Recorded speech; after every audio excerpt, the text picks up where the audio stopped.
तो इसका आंसर होगा ऑप्शन ए देवीलाल के द्वारा। ठीक है, तो 3 का आंसर ए हो जाएगा। नेक्स्ट क्वेश्चन है कि निम्न में से स्वतंत्र भारत में कौन से राज्य भाषाई आधार पर निर्मित हुए थे। तो देखिए इसका आंसर हो जाएगा ऑप्शन ई, क्योंकि महाराष्ट्र, गुजरात, तमिलनाडु, कर्नाटक और आंध्र प्रदेश और हरियाणा, ये चारों सभी राज्य जो हैं, इन सभी का गठन जो होता है भाषाई आधार पर किया गया था। तो ऑप्शन ई इसका सही आंसर हो जाएगा। इनमें से कोई नहीं बोल रहा है, सॉरी ऑप्शन डी इसका गलत बोल दी, ऑप्शन डी इसका सही आंसर हो जाएगा। ऑप्शन ई कैसे हो सकता है। नेक्स्ट है सूचना का अधिकार भारत में कौन से अधिकार है। देखिए एक तो सूचना का अधिकार कानूनी अधिकार है, ठीक है, इसे 2004 में कानूनी अधिकार दिया गया था, ठीक है, लेकिन मूल अधिकार भी है। ऐसे तो आप देखेंगे तो देखने से आंसर ए भी हो सकता है और बी भी हो सकता है।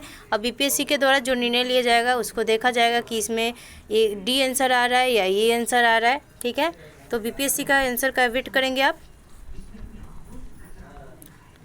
नेक्स्ट है कि निम्न में से भारत में वनोन्मूलन का प्रमुख कारण कौन सा था।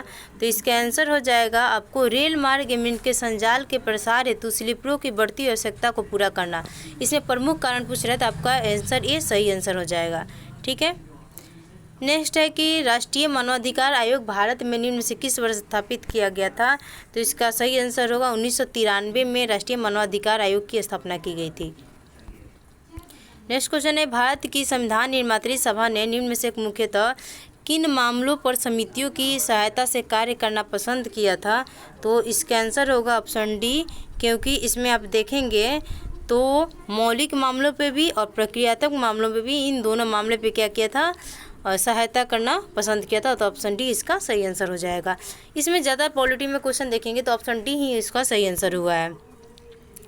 नेक्स्ट है अपने देश में सामाजिक विभाजन की राजनीति का निम्नलिखित में से कौन सा प्रमुख कारक है।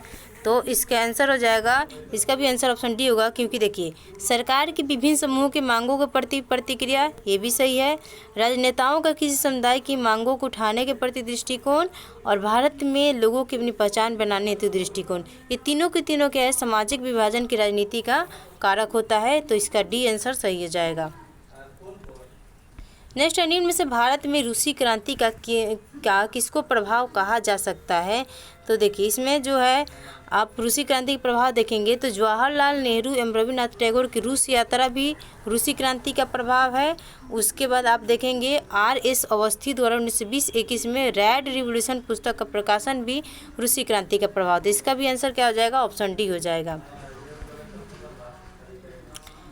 नेक्स्ट है कि भारत में मंडल आयोग के गठन के समय गठन के समय देश में कौन प्रधानमंत्री था। तो भारत में जब मंडल आयोग का गठन हुआ था उस समय देश में प्रधानमंत्री कौन था। तो आपको इसमें से एक से अधिक हो जाएगा। ऑप्शन नंबर डी इसका सही आंसर हो जाएगा। भारत में निम्न में से भारत में धर्मनिरपेक्षता की कौन सी मौलिक विशेषता है। तो इसका सही आंसर क्या हो जाएगा, उपयुक्त में से एक से अधिक हो जाएगा, क्योंकि गत्यात्मक भी हो जाएगा और प्रगतिशील भी हो जाएगा। ठीक है, एक व्यक्ति एक वोट एक मूल्य के सिद्धांत का 2010 के दशक में निम्न से किस देश द्वारा अनुकरण नहीं किया गया है। तो यह जो है आपको फिजी के द्वारा अनुकरण नहीं किया गया। ऑप्शन बी इसका सही आंसर हो जाएगा।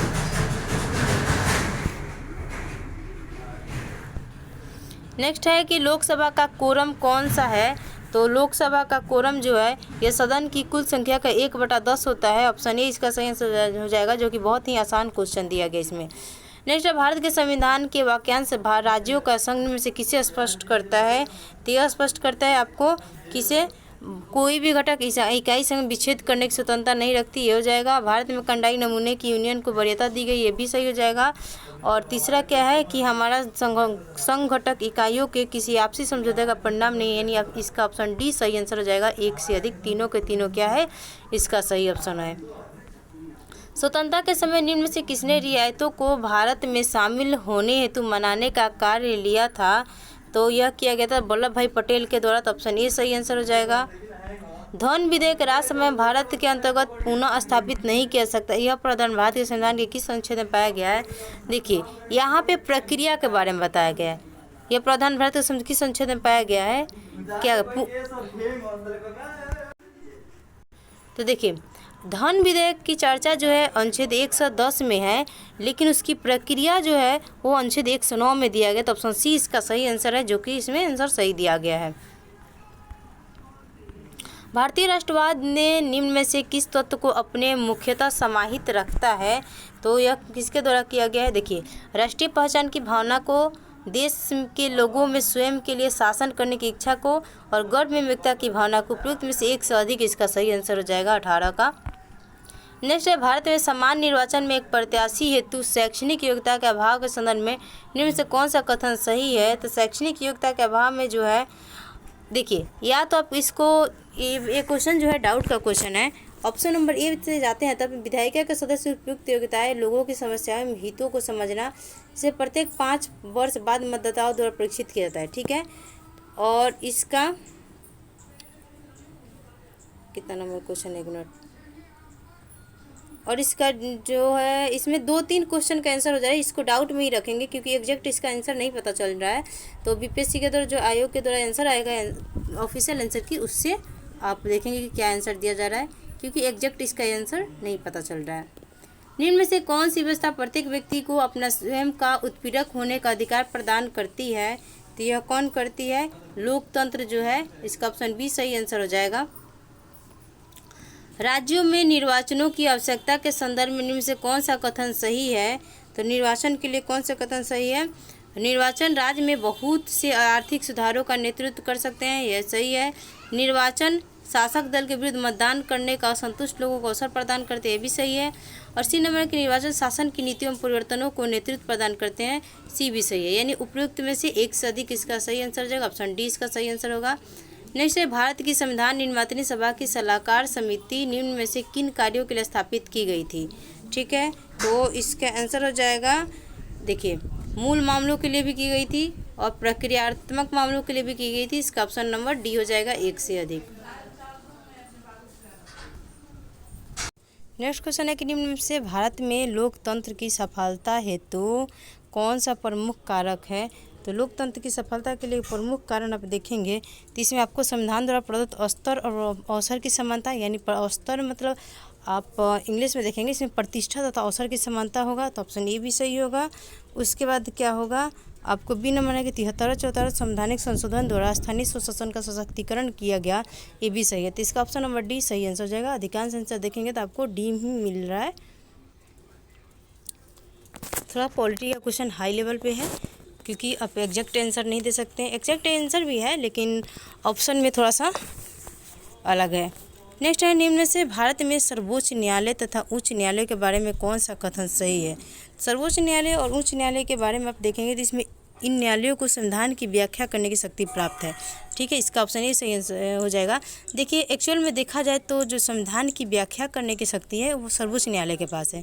ठीक है, लेकिन ऐसा नहीं है कि अगर उच्च न्यायालय के पास कोई मामला आता है और उसको वहाँ पे संविधान की व्याख्या करना हो तो नहीं कर सकता, उसमें भी कर सकता है। तो इसका क्या हो जाएगा, ऑप्शन ए सही आंसर हो जाएगा। ऑप्शन बी में कि न्यायालय किसी भी विधायन या कार्यपालिका की संवैधानिक वैधता का निर्धारण करते हैं, जो कि बिल्कुल गलत है, बी गलत है। उसके बाद है कि न्यायाधीशों को केवल संसद के दोनों सदनों के अलग अलग 2/3 बहुमत से पारित अविश्वास, नहीं, दोनों के दोनों क्या गलत है, आपका ये नंबर सही आंसर हो जाएगा। नेक्स्ट है कि निम्न से भारत में लोकतंत्र की मुख्य चुनौती कौन सी है? तो इसका मुख्य चुनौती आपको हो जाएगा, पहला तो है कि इसमें राजनीतिक व्यवस्था में महिलाओं तथा अल्पसंख्यकों का उचित समावेश सुनिश्चित करना होगा, तो ऑप्शन ए। और उसके बाद क्या हो जाएगा, आपको स्थानीय शासन के लिए अधिक शक्ति को सुनिश्चित करना। देखिए, छोटा कर दे रहे हैं, इसमें देख लें कि ए और सी दोनों जो है वो क्या करते हैं, एक मुख्य चुनौती के रूप में आता है, तो इसका क्या हो जाएगा, ऑप्शन डी इसका सही आंसर हो जाएगा। नेक्स्ट है कि भारत के संविधान की प्रस्तावना में निम्न में से किसके द्वारा राजनीतिक कुंडली बतलाया गया था? तो यह के.एम. मुंशी के द्वारा बतलाया गया था राजनीतिक कुंडली। ठीक है, तो कथन से भी क्वेश्चन पूछ लिया गया है। नेक्स्ट है, राज्यसभा में सीटों का आवंटन हेतु प्रावधान भारत के संविधान की किस सूची में दिया गया है? तो इसका आंसर हो जाएगा चतुर्थ सूची में है। चौथी अनुसूची में क्या दिया गया है, सीटों का बंटवारा दिया गया है।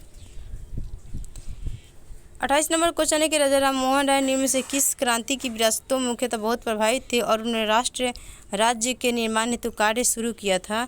तो किसके द्वारा किए गए थे? ये फ्रांसीसी क्रांति की विरासत से क्या थे, प्रभावित थे। नेक्स्ट क्वेश्चन है कि भारत के राजनीतिक दलों सूची 1 को सूची 2 से क्या करना है, सुमेलित करना है। ठीक है, तो यहाँ पे आप आएंगे तो इसका सही आंसर हो जाएगा, कितना नंबर क्वेश्चन है, 29। इसका कुछ सही आंसर हो जाएगा आपको सी में क्या दिया गया है, देखिए मिला लीजिए, 1 का 4 हो जाएगा आपको। बहुजन समाज पार्टी की स्थापना कब 1948 में हुआ था। उसके बाद भारतीय जनता पार्टी की स्थापना हुई थी आपको 1980 में, यानी किस पार्टी की स्थापना कब हुई थी वहीं पूछा गया है। और आपको सॉरी 1 मिनट में गलत मिलान करी, यहाँ से है, अखिल भारतीय तृणमूल कांग्रेस की स्थापना हुआ था कब, 1998 में। ठीक है, थोड़ा सा मिलान करने में कुछ इसका छोटा है ना, इसलिए दिक्कत हो रहा है। इसका सी आप ऐसे कर लेंगे कि सी इसका सही आंसर हो जाएगा। अखिल भारतीय तृणमूल कांग्रेस की स्थापना 1998 में हुआ था। बहुजन समाज पार्टी की स्थापना 1984 में हुआ था। और जो है आपको भारतीय जनता पार्टी की स्थापना कब हुआ था, 1980 में। और भारत का मार्क्सवादी साम्यवादी दल की स्थापना कब हुई थी, तो 1964 में हुई थी। ठीक है, तो यहाँ पे आप सिर्फ क्या बोलते हैं डी का 3 नंबर भी कर लेते ना, कि अखिल भारत क्या बोलते हैं भारत का मार्क्सवादी साम्यवादी दल की स्थापना कब हुआ था, 1964 में। तो इससे भी आपका आंसर आ जाता। नेक्स्ट है डॉक्टर भीमराव अंबेडकर निम्न से किस तिथि को प्रारूप समिति के अध्यक्ष नियुक्त हुए थे।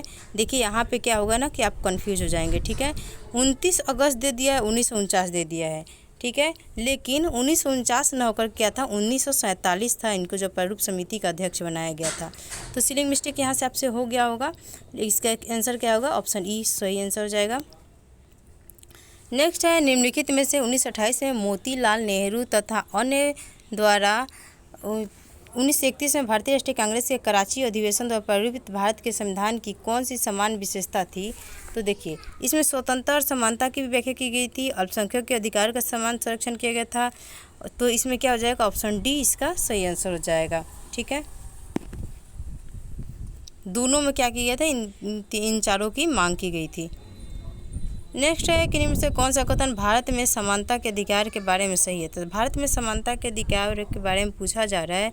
तो देखिए यह अधिकार नकारात्मक समानता की परिकल्पना नहीं करते, यह भी सही है। उसके बाद देखेंगे तो आप बी नंबर में है कि यह अधिकार अवैधता को शाश्वत करने के लिए प्रयुक्त नहीं किया सकता। तो ए और बी इसका सही आंसर होगा, यानी डी इसका आंसर हो जाएगा। नेक्स्ट है निम्नलिखित में से किसने परिभाषित किया था कि लोकतंत्र एक ऐसा शासन होता है जिसमें प्रत्येक का एक भाग होता है। तो यह किसके द्वारा किया गया था, सीले के द्वारा किया गया था। ऑप्शन ए इसका सही आंसर हो जाएगा। नेक्स्ट है इनमें से किसने भारत के संविधान को वकीलों का स्वर्ग बताया है। तो भारत के संविधान को वकीलों का स्वर्ग जो है आइवर जेनिंग्स के द्वारा बताया गया था। आइवर जेनिंग्स के द्वारा वकीलों का स्वर्ग बताया गया था। नेक्स्ट है भारत के संविधान निर्माती सभा के लिए निर्वाचन कब हुआ था। तो इसका आंसर हो जाएगा आपको जुलाई 1946 में। यहाँ पे देखिए बच्चा कैसे कंफ्यूज हुआ है, पहले सही मार करके ए नंबर फिर बी कर दिया, ए को काट करके, लेकिन जुलाई 1946 क्या है, इसका सही आंसर हो जाएगा। ऐसे ही होता है एग्जाम में, जब प्रेशर होता है ना तो स्पेलिंग मिस्टेक ऐसे ही होते रहते हैं। नेक्स्ट है 36 नंबर क्वेश्चन में कि निम्न में से जनवरी 2019 तक लोकसभा में अनुसूचित जाति एवं जनजाति के लिए कितनी सीटें आरक्षित थी। तो इसका आंसर हो जाएगा 84 सीटें अनुसूचित जाति के लिए और 47 सीटें जो है अनुसूचित जनजाति के लिए। ऑप्शन सी इसका सही आंसर हो जाएगा। नेक्स्ट है निम्नलिखित में से किस काल के अंतर्गत मुख्यतः भारत में ब्रिटिश शासन के दौरान नवीन प्रकार की राजनीतिक चेतना की वृद्धि हुई थी। तो कब हुआ था, आपको 20वीं शताब्दी के प्रथम अर्धकाल में इसकी हुई थी। तो ये क्वेश्चन थोड़ा सा आपको देखने में लगा होगा कि टफ है। ठीक है, तो ऑप्शन बी इसका सही आंसर हो जाएगा। नेक्स्ट है राष्ट्रपति के निर्वाचन संबंधी विवाद भारतवर्ष के अंतर्गत किसके द्वारा निर्णित किया जाता है। ये क्वेश्चन जो है यहाँ पे भी स्पेलिंग मिस्टेक हुआ है, इसे सर्वोच्च न्यायालय के द्वारा किया जाता है। ऑप्शन बी इसका सही आंसर हो जाएगा। निम्नलिखित में से किसने टिप्पणी की थी कि लोकतंत्र चेतन और उपचेतन के मन की एकता है। तो इसका आंसर हो जाएगा ऑप्शन ए हंसा ने की थी। नेक्स्ट है निम्नलिखित में से भारत की संविधान निर्मात्री सभा की प्रांतीय संविधान समिति का अध्यक्ष कौन था। तो इसका आंसर हो जाएगा सरदार वल्लभ भाई पटेल थे। तो यहाँ पे आपका सेट पार्ट 3 से जो भी आपके सब्जेक्ट था एसएसटी का हिस्ट्री और पॉलिटी वाले उसका कंप्लीट हो चुका है। आज देखते हैं 20 तारीख को कैसा क्वेश्चन आता है। 9th 10th का नहीं, आज 1 to 5 वाले के शायद एग्जाम है, तो उनका भी क्वेश्चन देखते हैं कि किस तरह से क्वेश्चन आता है। आप अपना स्कोर देख लेंगे। 68 से 70 के बीच में अगर आपका सही है तो आपका मतलब चांस है कि रिजल्ट आ जाएगा। तो मिलते हैं नेक्स्ट वीडियो में। ज़्यादा से ज़्यादा चैनल को लाइक, सब्सक्राइब और शेयर जरूर करें।